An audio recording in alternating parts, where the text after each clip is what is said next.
Serial killers. Monsters who prey on the innocent, leaving a trail of terror and destruction in their wake. But what drives them to kill? What goes on inside their twisted minds? In this video, we'll hear from serial killers themselves as they explain why they killed. We'll delve into the dark recesses of their psyches and try to understand their motivations. This is the notorious Ted Bundy, who was charged with multiple murders in Florida. Theodore Robert Bundy, better known as Ted Bundy, was an American serial killer who terrorized the country in the 1970s with a chilling mix of charm and violence. Bundy kidnapped, sexually attacked, and killed many young women and girls, leaving a wake of fear and destruction. He initially denied his crimes, but between 1974 and 1978, he admitted to 30 killings. For the record, you are responsible for killing many women and girls. Yes, that's true. But the real number of his victims is still unknown and is thought to be much higher. Bundy had a frightening charisma, and he had a good-looking face that he used to get women to trust him. He would approach women in public places, often pretending to be hurt or acting like an authority figure to lure them into his trap. Once he had them, he would knock them out and take them to a different place where he would kill them. Bundy's reign of terror was cut short when he was arrested in 1975 for kidnapping and attempted assault in Utah. This led to him being linked to a growing number of unsolved murders in multiple states. Additionally, Bundy planned 2 daring escapes while facing murder charges in Colorado, which led to more assaults and murders in Florida before he was caught, captured again in 1978. After that, he was given 3 death sentences in 2 separate trials in Florida for his horrible crimes. While he was in prison, Bundy talked about what made him do these horrible things. He cleared society and his family of wrongdoing and pointed to an unlikely cause. So how did Ted Bundy explain his murderous killing spree? He said, "Basically, I was a normal person. I wasn't some guy hanging out in bars. In the sense that when people look at someone they think, I know something's wrong with him. He was still, a normal person. He had good friends. He lived a normal life, except for one small but very destructive part that he kept very close to himself. It happened in stages and over time, but it doesn't always stop. For me, it happened overnight. When it comes to pornography in general, but especially pornography that deals with sexuality in a violent way, I think that once you become addicted to it, you keep craving something harder, something that makes you feel more excited until you reach the point where you can't take it anymore. As much as pornography goes, there comes a point where you start to wonder if maybe doing it will give you something more than just reading about or looking at it. On January 24, 1989, Bundy was put to death in the electric chair at the Florida State Prison in Rayford. After his death, his body was cremated and his ashes were spread in the Cascade Range of Washington State. Ted Bundy's crimes were horrible, but he wasn't the only serial killer to explain why they did what they did. This is Ricardo Richard Leyva Munoz Ramirez, who was facing murder charges in California. "I didn't particularly care for people," he said in his will. Richard Ramirez, also known as the Night Stalker, was an American serial killer and sex offender who went on a crime spree in California from June 1984 to August 1985. Ramirez became interested in Satanism and the occult, and he used cocaine a lot. He was also guilty of burglaries, murders, attempted murders, assaults, and sexual assaults. For 14 months, Ramirez went on a home invasion and murder spree that terrorized the greater Los Angeles area and then the San Francisco Bay Area. He killed people with handguns, knives, a machete, a tire iron, and a claw hammer, among other things.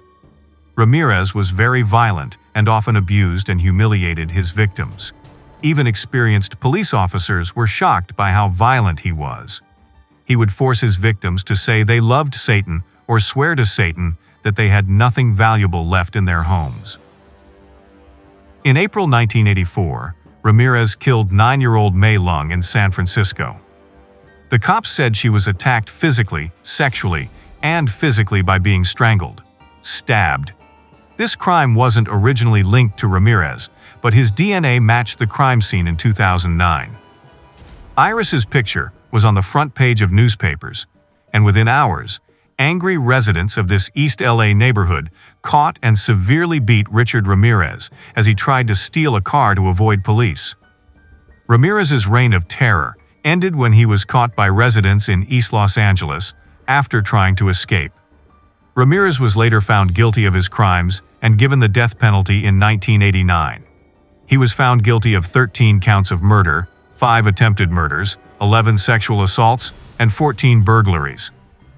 The judge said that Ramirez's actions were cruel, callous, vicious, and beyond human understanding. Ramirez never said sorry for his crimes while he was in jail. He was asked why he kept killing people and said he didn't know. Why on earth would you have hurt those people? Why did you kill those people? No comments. I cannot answer that question at this time. He later talked about the reasons for the murders. Poverty, drugs, and child abuse are all factors that make people frustrated and angry. And at some point in their lives, they explode. Ramirez died in a California hospital on June 7, 2013, from complications. He had a history of B-cell lymphoma, chronic drug abuse, and a hepatitis C virus infection. Serial killers often give clues about how they think, but Jeffrey Dahmer took it to a whole new level. His name was Jeffrey Lionel Dahmer, and he is being charged with multiple murders in Milwaukee, Wisconsin.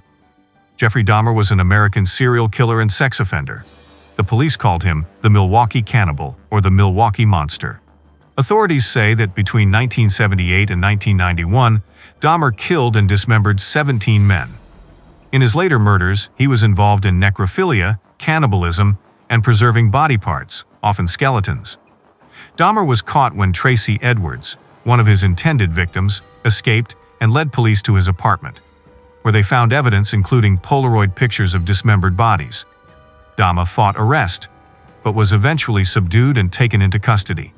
His apartment was searched thoroughly, and severed heads, skulls, body parts, and preserved organs were found. Dahmer was charged with multiple counts of first-degree murder and faced additional charges in Ohio. He pleaded guilty to 15 counts of murder while he was in prison. Dahmer gave a unique insight into what made him the Milwaukee Monster. Wanted to keep these people with you, not to be abandoned, not to have them leave, he said, but wanting full control over someone. Not having to think about what they wanted and being able to keep them there as long as I wanted. That was a big part of it. Lust played a big part in it too, because once it happened the first time, it seemed like it ran my life. From then on, it was a big part of how I thought. Surprisingly, Dahmer says he hated, "What about killing people? Was that what got you excited? Or what happened after the killing?" "No, killing was just a means to an end. I didn't enjoy it. That's why I tried to make living zombies." In 1992, he was found guilty of 15 of the 16 murders he committed in Wisconsin and given 15 life sentences. He was later given an additional life sentence, term for a murder that happened in Ohio in 1978. Christopher Scarver, a fellow inmate at the Columbia Correctional Institution in Portage, Wisconsin, beat Dahmer to death on November 28, 1994. This is Eileen Carol Warnos, who is being charged with multiple murders in Florida. Warnos was a hitchhiking hooker who did tricks from exit to exit on Florida's interstate highways and killed several people while working as a street. Eileen Warnos was a notorious serial killer who roamed the state's roads from 1989 to 1990, killing 7 of her male clients. Her childhood was marked by a difficult upbringing, with her father in prison and her mother leaving them with their maternal grandparents. Warnos claimed that her grandfather had raped and sexually assaulted her as a child. At 14, she became pregnant after being raped by a friend of her own grandfather. After her son was taken away for adoption, she quit school and turned to prostitution. Warnos's rule of terror ended when she was caught on an open warrant in 1991. A friend helped the cops get her to confess, and she testified against her. During her trial, she insisted that all 7 of her murders were done in self-defense, but investigators showed that some of the men in her cold murders were victims of other crimes. In one case, she shot a man with severed vertebrae and paralysis. Despite her lack of sympathy or remorse during the trial, the judge sentenced her to death. Warnos initially refused to take responsibility for her actions, but after 10 years on death row, she wrote a letter to the Florida Supreme Court explaining her actions. She stated that she hated people and would kill again, so she killed him as cold as ice. Sadly, Warnos's story ended there, and she was put to death by lethal injection on October 9, 2002. Despite her harsh explanation, Lynn Sells' reason for her death remains a controversial topic in the history of serial killers. Tommy Lynn Sells, an American serial killer, is being charged with several murders in Texas. Born on June 28, 1964, in Oakland, California, Sells had a difficult childhood, including the death of his father and meningitis. He was sent to live with his aunt in Holcomb, Missouri, but later returned to his mother when she found out her aunt wanted to adopt him. Sells began drinking alcohol from his grandfather's stash at age 7 and started a disturbing relationship with Willis Clark, who he claimed sexually abused him. His mother encouraged this relationship, which affected his mental health as he got older. By age 14, Sells was using drugs. One of his worst crimes was killing 13-year-old Kayleen Katie Harris by sexually assaulting her and stabbing her to death. Sal was a nomad who moved around a lot, and one of his worst crimes was killing 13-year-old Crystal Searles by sexually assaulting her and stabbing her to death.